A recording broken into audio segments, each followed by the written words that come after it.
formality. Okay, no worries. We've just got to the end of the questioning of Graham Smith at the Undercover Police Inquiry, day 28, tranche 3, phase 1. There wasn't much in the way. There was no further questions. There was a bit of re-examination.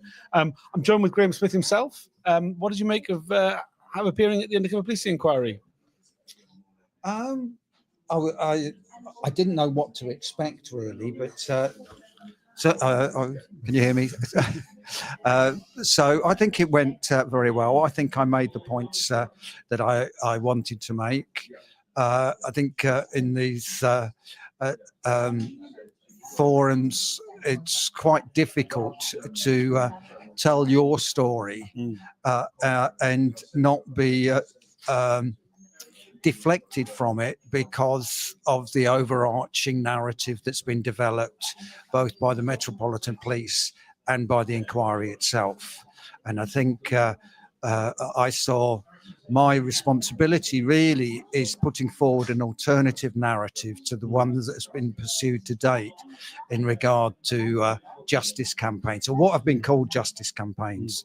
I prefer to call them police accountability campaigns. Yeah, I noticed at the end that though John Mitting thanked you for your facts, he pointedly said your facts, as opposed to any of your opinions, I guess, because just before lunch, you were asked what, in your opinion, was needed in order to make the change that's required to the police, and your answer to that, I think, I got the impression quite wounded him, to be perfectly honest. You quite correctly said exactly what's wrong with this inquiry process. Well, it's not just this inquiry process. It's inquiry processes, plural. It's that there have been many inquiries, whether they're royal commissions, public inquiries, or court hearings. They're all public forums which have the potential to improve the conduct of the police and the quality of policing. And they, as soon as they report, however good they are, their recommendations get diluted or lost. So I don't think the chair of the inquiry should take the view this was a direct attack on him. And I'm sorry if it came across like that, because it was a critique of the lack of political will in addressing police reform. And that lack of political will is applies to campaigns like we ran, for effective campaigns that we ran, but it's also inquiries of the highest order, and that includes royal commissions where they've made recommendations and they've just not been implemented. So I think that's really the point that I was making. It's not just the undercover police inquiry, and I hope that did come across, because I said what happens is damage limitation is the knee jerk reaction of the police to any embarrassing facts that get into the public domain. And it's the same for this inquiry and every other inquiry. The one exception has been the Macpherson inquiry, but even that, in terms of stop and search, recruitment of black officers, those recommendations made by Macpherson were never implemented. So I think it's really, it's not. I don't think Sir John Mitting should take offence at that. No, fair enough. I mean, I think there is something unique about the Undercover Police Inquiry, though, in the way that it has taken at face value the Undercover Police reports, and has followed the internal logic of the SDS reports and said that, for example, the fact that it called Mark Metcalfe as a representative of Hackney Community Defence Association, that it hasn't seemed to me, at any rate, to take any effort to confirm what happens at events that are reported on in these reports, to actually get to the truth that already exists, that's already been recorded. Just takes these reports at face value and works from there, constantly asking witnesses to disprove wild allegations that are within these reports. I did not want to become part of that process, and I wanted to challenge. As I say, I was seeking to present an alternative narrative, and that narrative, and I think I was quite fortunate also because the evidence is of missing documents in regard to HCDA, and there's no credible explanation for the targeting of HCDA other than a police accountability campaign was deliberately targeted, contrary to Home Office directions to the Metropolitan Police not to target police accountability campaigns. So, and my difficulty was the absence of reports on HCDA. Therefore, I was referring to these missing reports. To be quite honest, I think really, although, well, public inquiries are not a good forum for addressing problems in the public sector and seeking remedies. I think the independent panel method that was introduced in the Hillsborough inquiry is probably more effective. But I think also there were problems with independent panels and the Home Office interference in them. And so then the government went back to appointing judicial inquiries. But I'm encouraged really that there are more independent panels. Again, Orgreave, it's an independent panel. And I think they're assembling experts rather than a judge, probably a more effective way of addressing these problems and seeking solutions to them. But you know, and really, as I said also in answer to that question, I'm retired. You know, I'm spent. Really, and the thing is, I'm not. You know, I can draw attention to the problems, but I'm not really able to contribute to the solutions of those problems because it's for others, it's for younger people to do this. I've always objected to political dinosaurs, people that should move on and advise from the background rather than lead campaigns now. Yeah, go into the sort of the content of how you were spied on. There were reports on you by 7 undercover officers: Bob Lambert, John Dines, cover name Kevin Douglas, cover name Neil Richardson, Peter Francis, Trevor Morris, and Mark Jenner. But it was only Mark Jenner that you actually remember, or that you believe you met, or you did meet. So you don't remember any of the other ones. Yes, Mark Jenner. I only ever met Mark Jenner, and I didn't meet him that much. But the thing is, I don't want to suggest that Mark Jenner is the main protagonist, if you like, because I am quite clear in my mind that Bob Lambert has questions to answer. He labelled HCDA an anarchist front, and he was the manager of the SDS that designed Jenner's targeting strategy. And I think really Bob Lambert is the person. It's not the individual officers that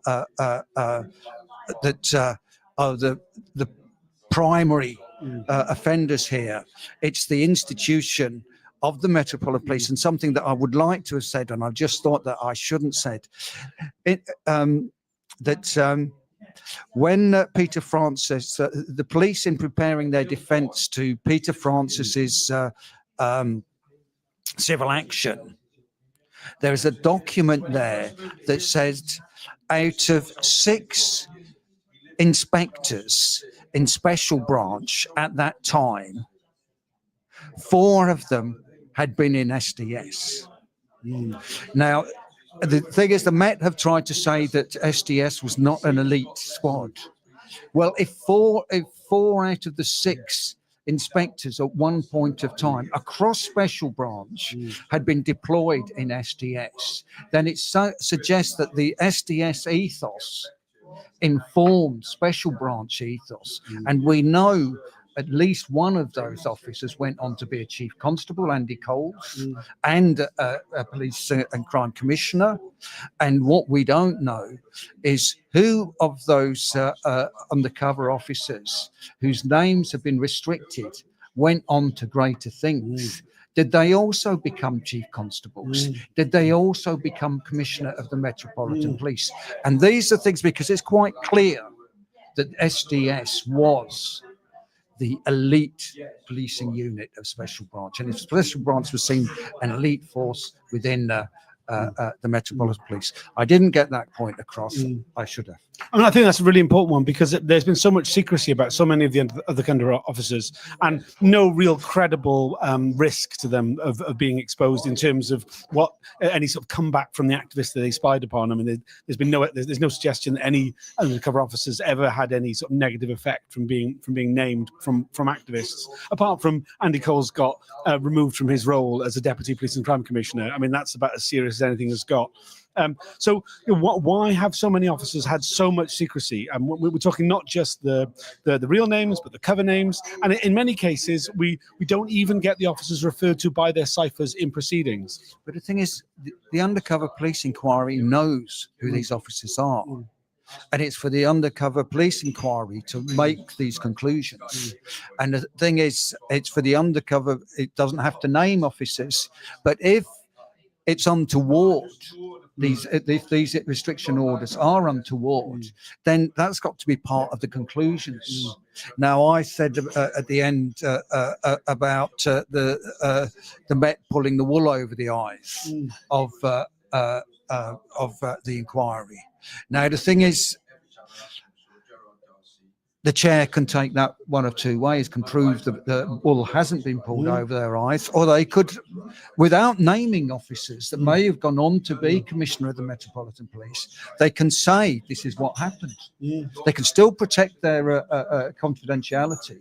But these are inquiries as to really how extensive and how high up this method of policing went. I mean, it's... I mean, there's so many questions around this, around, you know, the level to which not just that it was known about, but also something you talked about quite a bit, about this knee-jerk reaction of damage limitation that the police have gone through right since this was first exposed. This unit was first exposed back in 2010. First, it was neither confirm nor deny, and then we've had this real piecemeal sort of thing. That the inquiry itself has only really shown in public stuff which activists have exposed. I mean, the only reason we're here today is because Alison exposed Mark Jenner as an undercover officer who deceived her. Because of that, they had to call Mark Jenner. Well, that meant they had to release his targeting document. And then with his targeting document, it was revealed that he was targeting the Hackney Community Defence Association. And we really saw, and it's been like things spiraled out of control as far as the police are concerned as these things happen. But the inquiry itself hasn't really gone into things that activists haven't exposed first. There's been very little that the inquiry has covered. But I think that's the same of all public inquiries and all these things. And really, I don't want to keep repeating myself, but it is the fact that it's once information is in the public domain that is embarrassing to the police, it triggers a process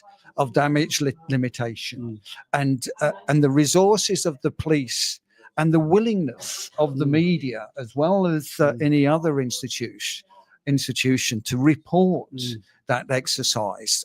And you know, they have to do it. They have to report what the police are saying. And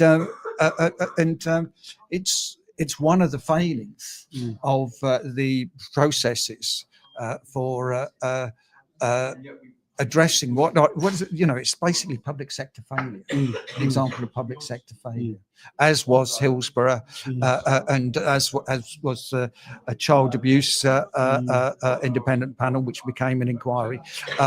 So I think it's really new ways need to be developed and thought of. Imagination has to introduce new ways of addressing these public sector failures. Was there anything that you were expecting to be asked today by the inquiry that you didn't? I was surprised that a full day was devoted to it, given the fact that using their own method, there was only 15 reports on it, and it's those missing reports that really that are the HCDA story. Where are these reports? And they must have been so easy to shred, because they would have been in one file. Get rid of this file. You know, we heard about shredded documents from Ellison, and I think I can only explain it, and I'm sure it's the same for other justice campaigns, that their files were shredded because they were the most damaging to the Metropolitan Police, because they had been expressly told by the Home Office not to do it. I mean, we've heard from nearly every undercover police officer who's been presented with these reports. Oh, there would be more than that. I mean, the fact that they were filing 2 reports a week, the maths don't make sense. There's so many just on that, purely that alone. But even if they were filing 2 reports a week, bloody hell. You know, the salaries they were on, the expenses they were withdrawing. You know, if I was, you know, it stands to reason. Anybody in the special branch who's reporting or infiltrated violent criminal gangs would want a bit of that. Yeah, absolutely. You can see why they were all of them were so keen to not just get the job, but to stay enrolled. Well, yes. They're all desperate to extend their deployments for as long as they possibly could. Yeah, sure. Yeah, and Mark Jenner is coming to giving evidence next week. Are you going to be following? I'll be watching it online. I'll not come. And the other thing is, as I say, you know, I hardly knew the man, and my really, it's Mark Jenner is not the primary guilty party. I think from what I've heard, he's not had a good time since this, and I think so many people have been damaged by this. You know, he embraced it and he had a good time when it was happening, but these things are only temporary. Everything's only temporary. Nothing lasts forever. Absolutely. All right, thanks for joining us. Cheers for Graham. Thank you, and we'll see you all again on Monday when Mark Jenner comes to give evidence. Bye for now. Cheers.